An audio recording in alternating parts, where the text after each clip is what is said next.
You know, as a parent, you try to find that moment when to ask your child if she still thinks it was a good idea.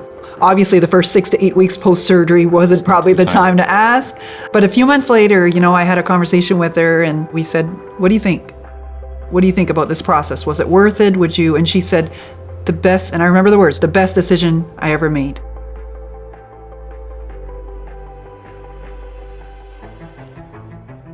Well, it was kind of a weird process in a sense. I remember at 13 years old, we brought her in to an osteopath who looked at her and she said, I know you're here for the foot, but she said, I've got to talk to you about something else. Did you notice the slumped shoulders? And we just said, you know, it's a teenager. We just thought it was maybe some bad posture. She noticed different things, did some tests and said, if you don't mind, I'd like to be sending some notes to your family doctor. After the bracing and after they said she's done growing, so this was, I'm going to say 14 years old, they just said, okay, we're just going to monitor. We'll see her in about a year's time. And it just so happened that when we walked in there, it was Dr. Elawari. Scoliosis is a very common condition in children. It is a side-to-side curve of the spine, and it has to curve at least 10 degrees. But beyond just a side-to-side curve, the spine also rotates and can cause some changes in the appearance of a child's torso. Fortunately, the majority of scoliosis cases don't cause any pain or any issues with breathing and stay at a very small curve size.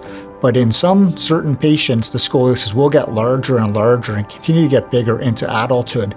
And once it does, then it can cause back pain, it can cause arthritis, and it can cause issues with breathing and even damage to the lungs and the heart. In 2020, so Emma would have been almost 16, she started saying, my back is really sore. I think something's wrong. I think it's progressed. And at the end of the summer, we found out directly from Dr. Elawari, who called on the phone. I still remember in the parking lot, Emma was going to work, and he said, well, it's progressed. She was at about 27 at the end of bracing, and he said, we're at 38. And at first I thought he said 28, and he said, no, 38. We're not a family that propels ourselves too far into the future because we know that the future is full of uncertainties. But the one thing that was certain is that the curvature, even if it remained the same, it was going to tarnish our overall quality of life. Emma's a teenage athlete who had progressive scoliosis.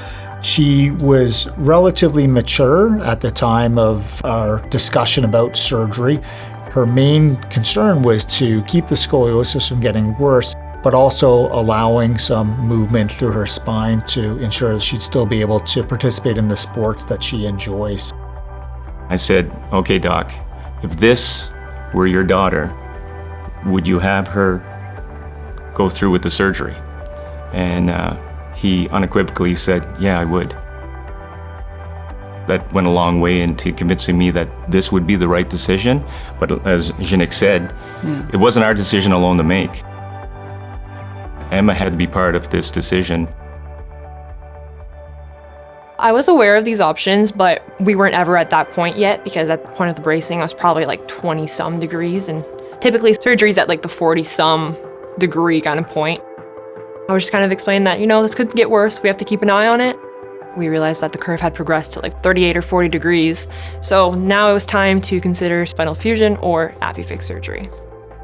When we looked at the potential for ApiFix, she checked all the boxes for the ideal patient. Her curve was a lumbar curve as opposed to a thoracic curve. And a lumbar spine is where the majority of the motion of the spine comes from. And I think there's real promise with ApiFix to be treating lumbar curves, especially because that's where the motion is, and fusing down into the lumbar spine might have more of an impact on flexibility and movement as compared to other patients. So for those reasons, we felt that Emma was a great candidate for ApiFix. So when the curve progressed and we were talking about options, she wasn't quite there for fusion. Dr. Elawari explained the lack of motion that was going to come with that and the possible long-term consequences. It was clear what the right option was. We decided that the ApiFix implant was the way to go for me, considering I wanted to keep some flexibility and movement with my spine. So it's been a year and a half since the surgery. I'm back to my pretty much everyday activity. I'm now 6 foot tall. I was about maybe 5'11", little under that before my surgery, so I'm now taller than my dad. I don't think it's been too rough on him, but I don't know. Now, her at university, focusing just on the academics, I think she's in a good place. I think if I would have waited and eventually maybe gotten the fusion for the lifestyle I'm planning on continuing to have, I want to be able to move. I want to be able to, bend or twist my spine. I feel like the fusion wouldn't have been the option for me with the lifestyle I want to lead.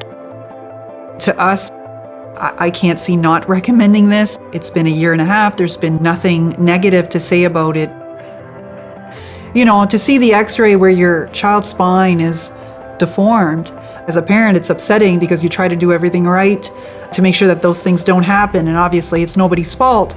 But then to see the corrected x-ray, to me, it was confirmation that this was the right thing to do.